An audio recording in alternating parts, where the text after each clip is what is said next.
weeping may endure for a night, but joy comes in the morning. Keep fighting. Everything that you're going through is part of a bigger story. It's part of a bigger thing. Maybe everything you're going through is just so you can help somebody one day.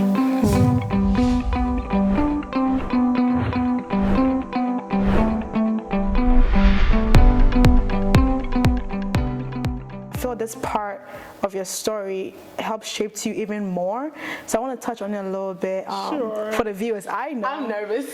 I know Which about part it, of my story says? I wanted the viewers to get a glimpse of this, so they know that you didn't come out of what you said, silver spoon. Oh, exactly. No. You literally came like from the bottom, the pits of the pits, to be who you are today. And I think it's very empowering that we share this part to your comfortability.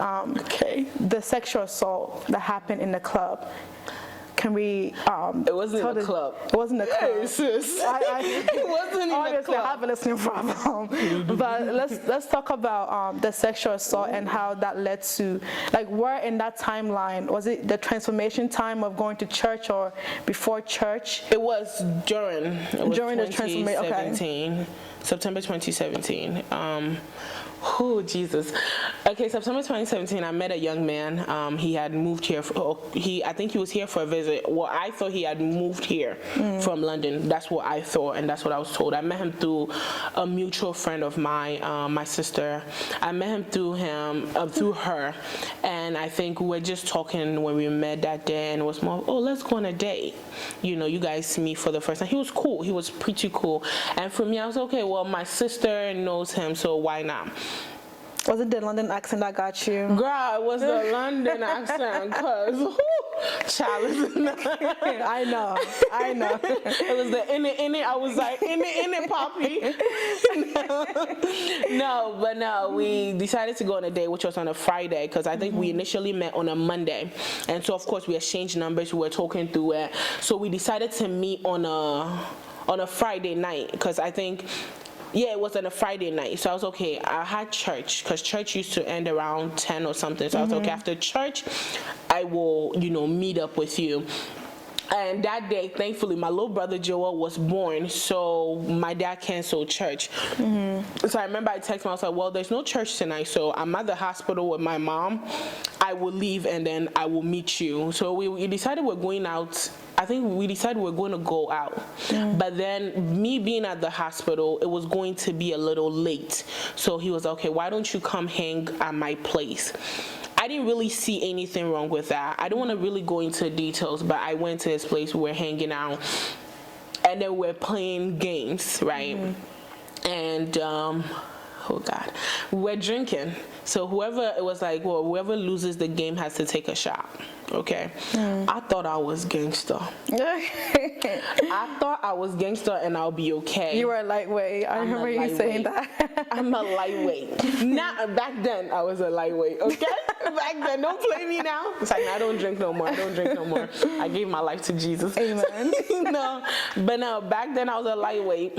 Yeah. So we're doing shots back to back. If you lose the game, and guess who was losing the most? Raise your hand. Me. Hallelujah. I was losing. So I'm mixing. I'm talking about Patron with wine, with Henny, with just all of them back to back. Like, I'm mixing, and I don't remember what happened. I think I started. He first came onto me. I remember that time I was tipsy. So he first tried to kiss me, but I kind of, played, just stop it, kind of, and I played it off, and then I don't remember what happened next. All I remember was waking up on a bed, naked. I woke up throwing up. So I practically just ran to the bathroom, right? And I got to the bathroom, I'm like, where are my clothes? I was like, where are my clothes? And, oh God.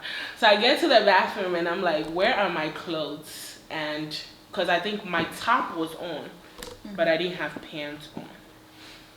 And mind you, I had not had sex for a long time. So being a woman who has not had sex for a long time, you can feel that something was wrong. But for some reason, I didn't want to think that something is wrong. And while I was, trying to figure out where my clothes are, I turn around and there's a condom wrapper laying there. And mind you, I went to the bathroom prior to us drinking and all of that, and there was no condom wrapper. And this man tried to play it off like, oh, the condom wrapper was already there, was for my friend. And I'm like, nah, something don't seem right. So I just grabbed my clothes, and I remember I called my sister Rachel, and then Rachel rushed me to the hospital. And they ran whatever test that they wanted to run. They called the police. The police came, everything. I got the results a couple of weeks later after the event. They said they didn't find any DNA. The only thing they had was condom residue, left. So they couldn't press charges. But the police that initially came, God have mercy, I almost slapped him because it was worse. But anyways, the police decided they were going to still go question him, and find out when they got there he had escaped to London. He had ran away.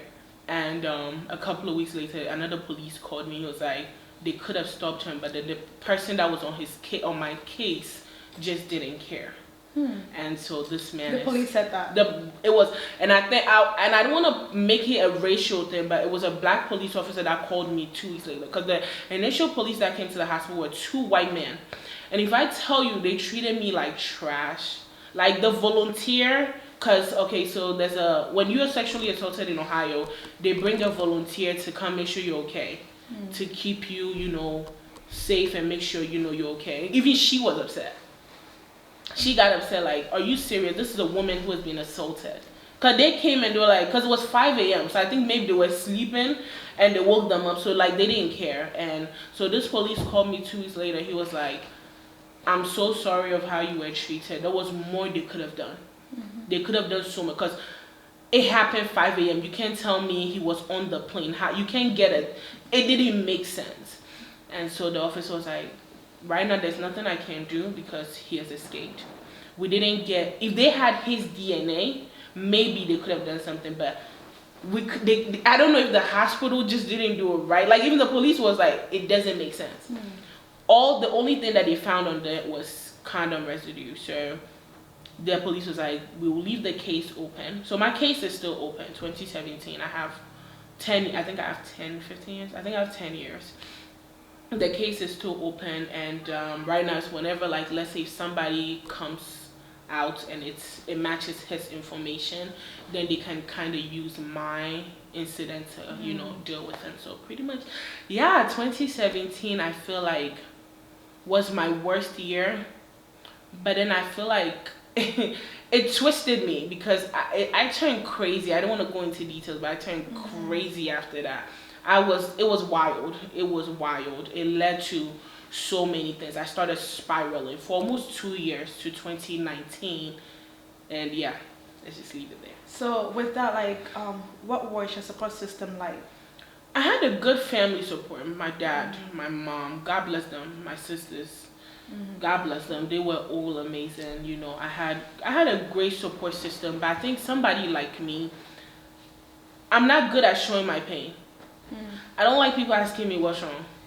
So I'll pretend to the core that I'm fine. So I remember the first day I was messed up. I just, second day, I think it was a Saturday. So second day, I remember my mom was upstairs because she had just had Joel, and I was downstairs at the, family, everybody's messed up. So family was great. And then I think a couple of weeks later, I was just like, I'm good. Don't ask me about it. I don't want to know about it. I'm good. And I just buried it. Because I don't want you to ask me. Don't ask me if I'm okay. I want you to know I'm okay. So I'm going to put on the front when I see you that I'm okay. But I was dying on the inside. I don't lie. I couldn't sleep for weeks. Like, for weeks when I closed my eyes, it was a battle. Take your time. Oh, God. Sorry. I couldn't sleep for weeks. I couldn't sleep for days. It was hard. But I never told anybody. I think the only person I told was my dad. I think the only person, even till today, sometimes my dad was like, you need to forgive him. You need to let it go. In order for me to move on. And which I don't say I'm 100%, but I would say I've let it go, and I'm gonna leave him to God. I'm gonna leave him because for a while, I trailed him. You want to talk about FBI? I was worse than FBI. Oh, I knew. Sometimes I call my dad. I'm like, Daddy, he's in Maryland. What's up? What we doing? I don't lie. I figured everybody because he made suits in London. I figured everybody. What am I talking about? Bismarck the Joke was one of his customers. I became friends with Bismarck the Joke by force because I was going to use Bismarck the Joke to get to him. I trailed. Oh God, who? FBI? Who? I knew everywhere, but then it got to a point. What can I do? I wanted to. So when did your healing journey start? Can I say it ever started? I don't think it did. Are you willing to? Oh, I'm in therapy now. I don't have. Okay, so I'm in therapy now, but I don't think my healing ever started. I think my healing officially started after I had my miscarriage in 2019. So yeah, just not to jump ahead of your life. So yeah, let's just do that. No, you're fine. You're fine. I just think that moment really defines a lot because who you are today, it makes sense because you went through these things, being a voice for the voiceless. Like for somebody who has been through something you've been through, they probably can't even speak, like you've mentioned. Now that you've been there, you can be the voice for I was that. assaulted Friday night. I went to work Monday like nothing happened. I'm a G. I went to work Monday, and I don't think even my bosses even knew. And my bosses and I are close. Nobody knew. I went to work Monday like nothing happened. Which is a very common thing, honestly, for something like that to happen to you and to bury it. So I don't want to say I'm glad it happened to you, but I'm just happy that you turned that situation into a happy thing that you can, not happy thing, but like something useful for somebody else who's going to be in that same position, being the voice for the voiceless. Yeah. So I want to put that on hold real quick. Moving into your career decisions, you wanted to be a doctor and then a nurse. Well, you didn't want to be. You thought you had to be a doctor. And then your mom whispered to you be a nurse, and that started that in you for being a good-hearted girl. But now you are an actress and a CEO. How did you get into acting? Ooh, I would say acting I've always had a personality. I'm loud. If you know me, I'm extra. We know. I'm a lot. But then I also, one thing about me is, I don't know, I always knew that there was something. I always knew, because it was like for a long time my voice had been shut. It was like there was so many things I wanted to say, and for a long time it was like, shut up. Like the view of a woman is supposed to be seen and not heard. That was a typical, common thing that I always heard. So I really never like expressed myself. But then I knew something was in me. So meeting my dad, it was like he saw, mind you, he's a pastor and a prophet, but he was like, there's something. So, but let's go back, 2013, I met a man, Big Joe. Shout out to everywhere I go, I always want to honor him, Big Joe, because he saw something in me as well that I never saw. The first day I met Big Joe, he was telling me about a radio that he started and whatnot. And he was like, well, I'm even looking for people. And for some weird reason, mind you, I don't really like Facebook and all. I don't know how it works. I'm still learning even how Twitter works. All of a sudden I was like, oh, I think I can handle your social media.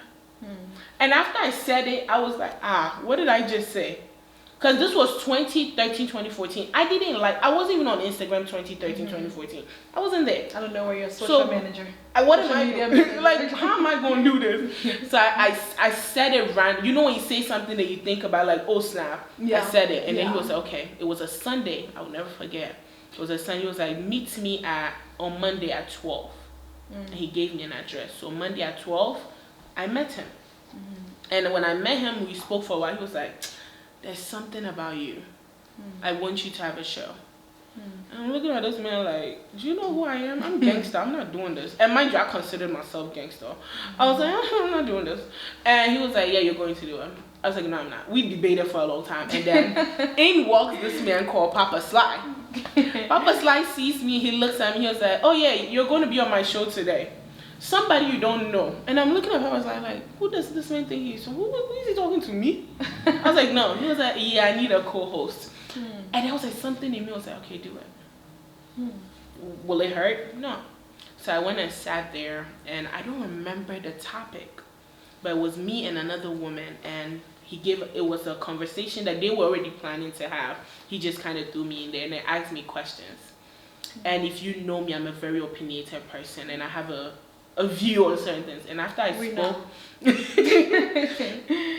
spoke, I'll never forget Papa Sly's words. He just sat there, he looked at me, he was like, I've met a lot of 18-year-olds, but you're different. And I'm not saying it to, promote myself. He says it everywhere he goes anyways. And he was like, there's something about you. You're a very intelligent young woman. You're very smart. I want you to have a show. And I looked down, no, thank you. Show away. Me, do I have time? I want to sleep. Don't stress me. And I think that was it. I wanted to talk about the struggles of being a young entrepreneur. When you first started, how was it like? Because I've seen the Jasmine that has not slept for 2 days, for 4 days, but yet you're going here to sell your products, but you're staying up to make sure you're making. It's a lot of work that people don't see. So I want you to like verbally say to our viewers, the struggles of starting a business. Don't let social media fool you. Girl. I remember when I started, I was watching, of course, you watch a lot of videos, because mind you, I had to do everything myself. The only thing I didn't have to, I had a photographer and I had a graphic designer, but I had to create my own website. I had to create everything by myself. I didn't have the money to hire a team, so I had to do it all by myself. Most young people that are starting businesses do not have a huge team. You are your marketer, you're your secretary, you're your mind you, I make my own products. I'm doing everything myself. It was hard. Even the process leading up to starting the business, like everything was going wrong. Like one day I'm actually going to sit there and actually share that journey.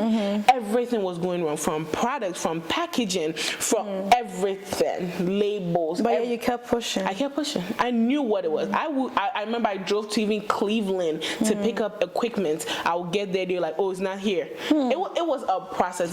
I built a website initially. I think a couple of days to the launch of Glue Year, the website shuts down. I started having problems with the website. So I remember I even gave up. And then my sister was like, let's find other ways. My sister Nana, God bless her, because she went through that process with me, the crying. Cynthia, Nana, Mabna, they went through that process with me. It wasn't easy. I cried, but I kept pushing.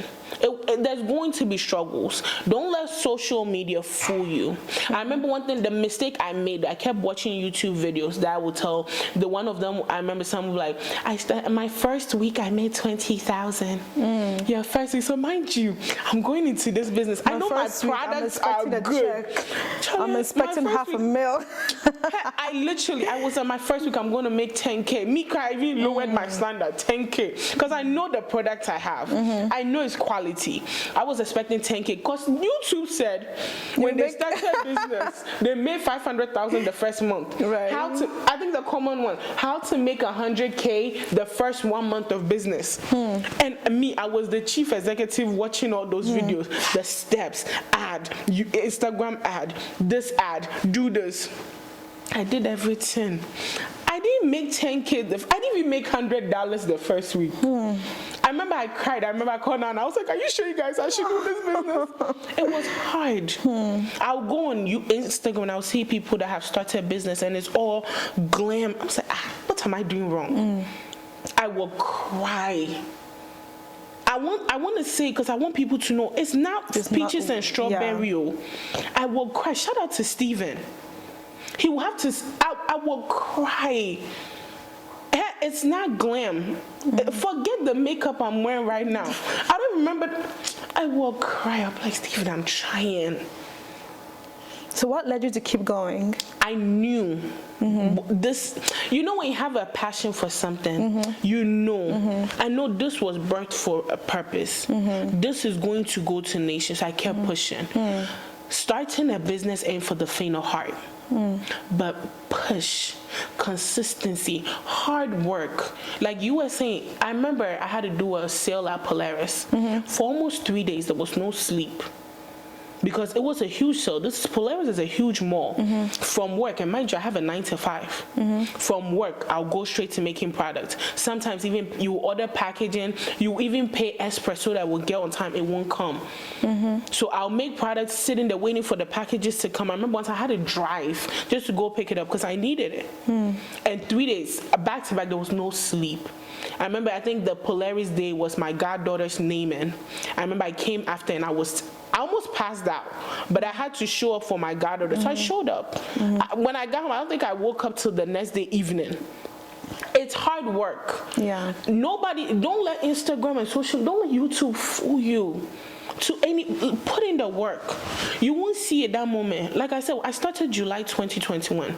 July to December, I didn't even make, I think going towards December, October was when I think I even made my first 200 or 300, because my sister had ordered it for a baby shower. My goddaughter's baby shower. So I made the souvenirs for a small group of people. I think it was the first amount that I had made, a huge amount. From July to December, I didn't even make close to $700. Don't be fooled. But you have to keep pushing. I knew, okay, I didn't make it this year, but next year I'm going to make more. I know years down the line, 10 years, I know they say most business take off 5 years, right? It's true. To any young person, anybody starting a business, don't let anybody fool you, and don't ever let anybody kill your dream, because people are quick to kill it. What did I hear? I hear, oh, there's so many body butters on town. Why would you yours? Yeah. And I remember I was on TikTok one day. I live on TikTok, mind you. I was on TikTok one day, and I heard this TikTok lady say, when Rihanna was starting Fenty, there was so many makeup brands on the line. There's a lot. There's hundreds of makeup brands, but she still started, right? The first day she sold out. Right now, sometimes when I even go to the store, some brand, they don't even have some of the products because it's sold out. But she still did it. So everybody can have the same product, but it's not yours. It doesn't carry your purpose. There's something my mom told me when I was starting my show in Chi. She said, in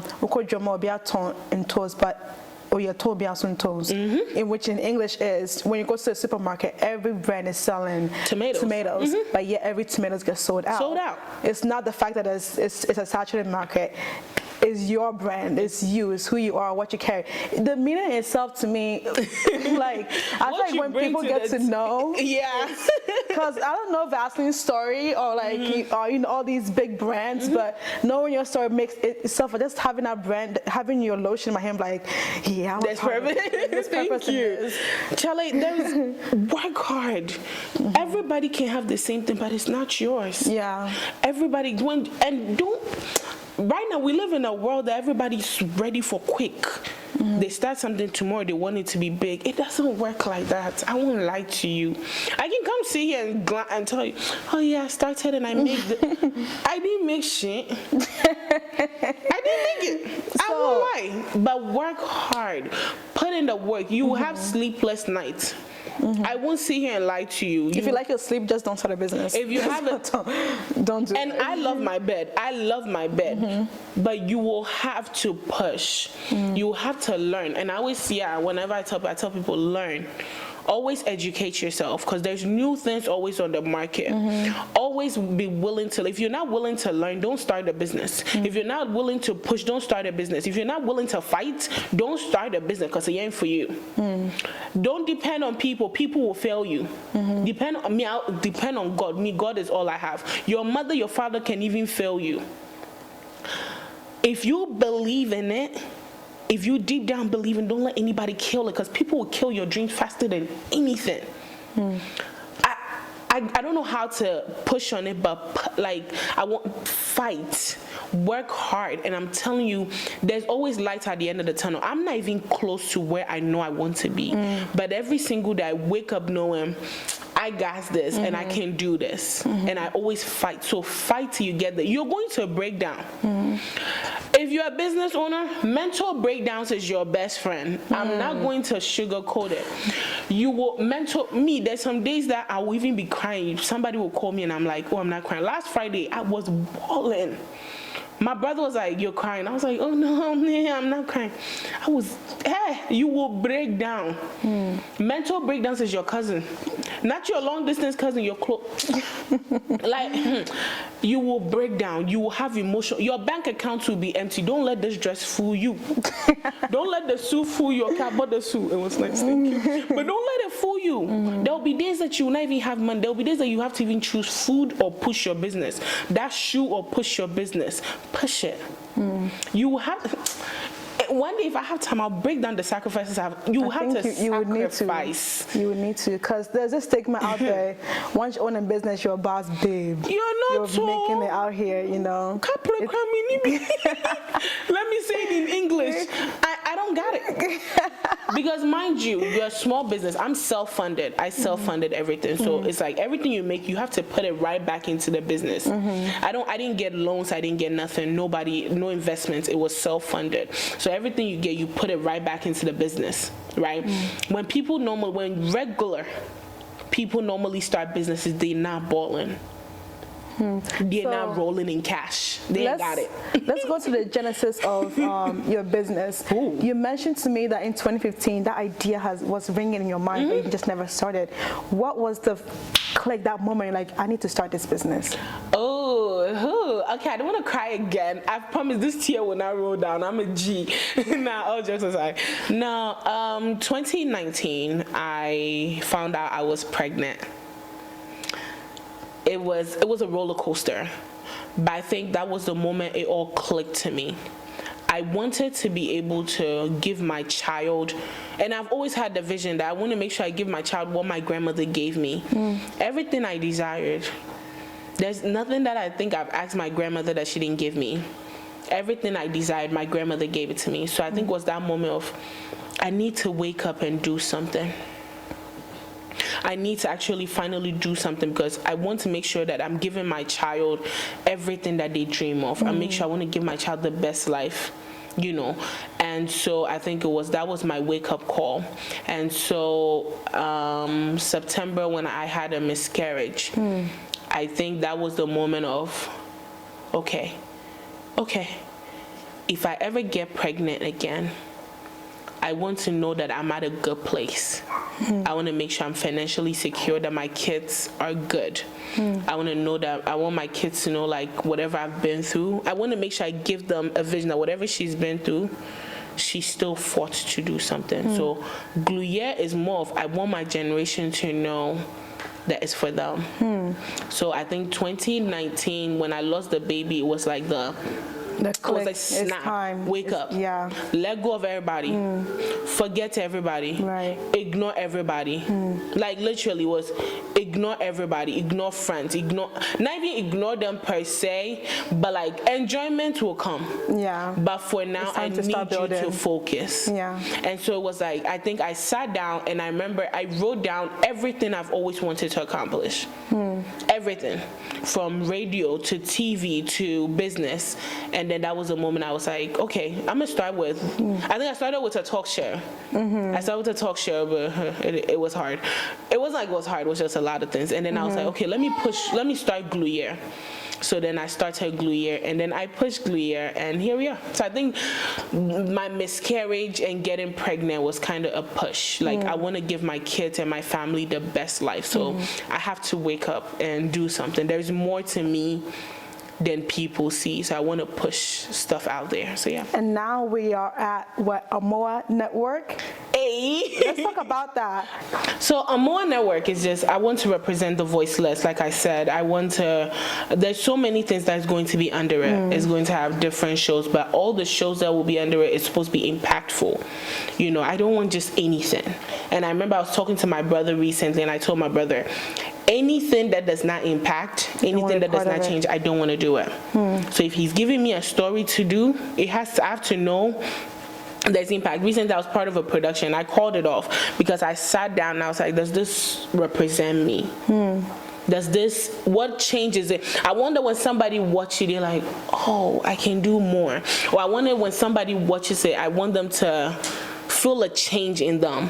And I was part of a production that I felt that the story did not really, it was a huge production, mind you, but I felt like the story did not sit with who I am. So I didn't do it. So everything I do and everything I represent, I wanted to impact. I wanted to make a change. If I can't change the world, don't get me wrong, I can't. Maybe I can change one person. Maybe I can help one person become better, and that's my vision. So Amoa Network is pretty much going to be that, to impact, to help people change, to help people know that you are enough and you're good enough and you can do whatever. And it's going to have so many things. Our first project is called Homelessness in America, and which is, I won't get into details, but just look out for it. It's called Homelessness in America, and I'm working on it in partnership with Bento Production, and it's going to be great, so just watch out for it.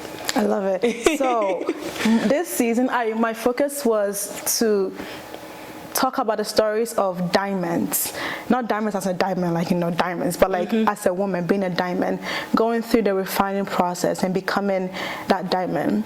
And I think you are a woman that is a diamond. You have definitely went through the fire. Thank you. You have definitely went through the shaping. You have definitely went through the hills and valleys. Thank and you. I love how you were able to go through all of that and still be this positive influence, this positive, dynamic, smiley, happy Jasmine. That's why I have you here on my show, because a lot of people are going through some things and probably thinking, man, it's the end for me. I am done. I am just going to call it quits. But there is somebody like you who's been through such things, and yet here you are, a CEO, a COO, an actress, and just this voice that a lot of people need to hear. So I completely adore you. I think your story is phenomenal. And we didn't even get really deep. No, for the viewers, there's more to my journey. More to it. It's just what we've talked about so far really talks about the fact that before you can be this type of woman, there is these things you gotta go Sometimes, through. it's necessary. Oh, yeah. But just know God got you. God's gonna put people in your life at a certain time, a certain place that you need them, and it's going to happen for you. And it's going to build you to be that woman. So I definitely, let me stop going on a rampage. I should take care of where I go. You know, I should take care of where I go. I know, but thank you. No, You're thank welcome. you. Thank you. But before we go, I want you to, the Jasmine that went through the sexual assault, the emotional abusiveness, the new parents, and like the Jasmine that was trying to find herself, that hated her skin, what would you say to that Jasmine today? Oh my God, I want to hug her. I really do want to hug her. She needs a hug, but I really do want to hug her, and I want her to know she's enough. And I want her to know that it will change. It's still not going to be easy, because trust me, like we didn't even touch the depth of my journey. It's not going to be easy, but baby girl, God got you. And I know sometimes the journey with God is hard, but God got you. And I want her to know she's enough, and she's beautiful, and she's going to be bigger than she can ever see. And she can be anything she wants to be, no matter what. I want her to know that. I really want her to know that she's beautiful. And God is going to show up and show out in a way that He's never done. And like, this is just the beginning I've not even started yet. And I want her to know by this age that you're enough. You're going to get there. You're going to be great. And your grandmother is not immortal. She's going to die, but it's okay. It's okay. Greatness will come after you, and I want her to know you're enough. Like, I just want her to know she's enough. I want her to know that she's enough. Like, she's really enough. Yeah. And one last thing before we go. What about the little girl going through something that you went through, a viewer? What words of encouragement would you tell that person right now?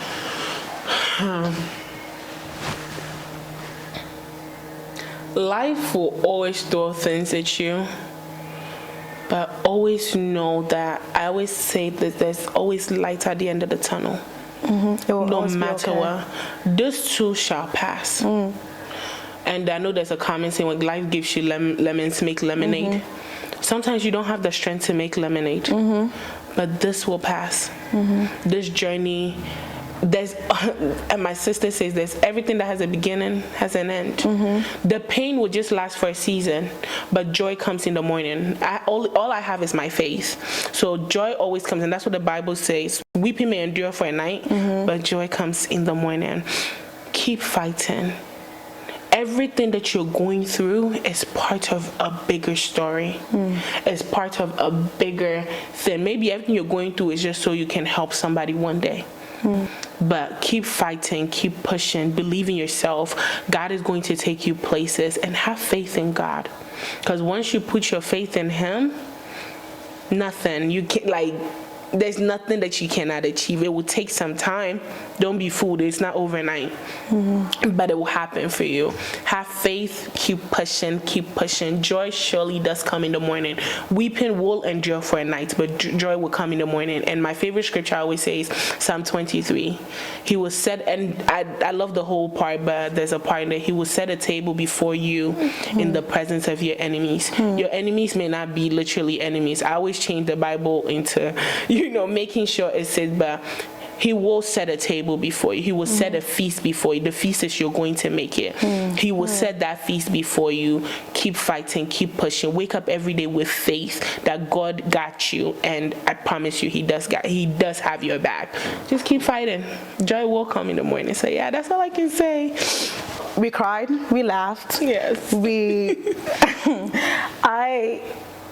I know your story. I've heard bits and pieces of it as we get closer.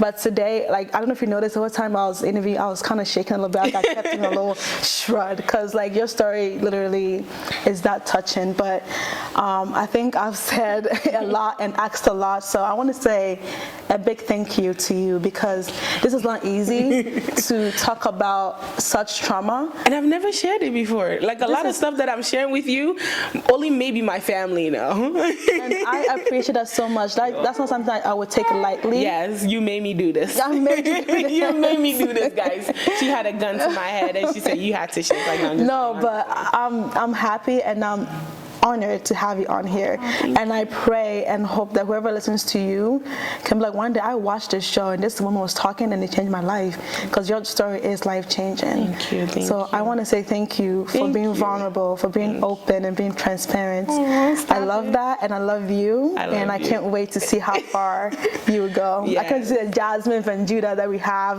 in our minds. I can't wait to see it. Thank you. So, but before I also close, I'm proud of you. I'm really proud of you. Thank you. I was your first guest on You were! I just wanted to know. I was there from the beginning. No, but I'm so proud of you. I'm so proud of your growth and how far you've come. And I love our relationship. It's so nice. It's so nice. Don't be jealous. It's okay. Don't be jealous. But I'm proud of you. I'm really, really proud of you. Thank you.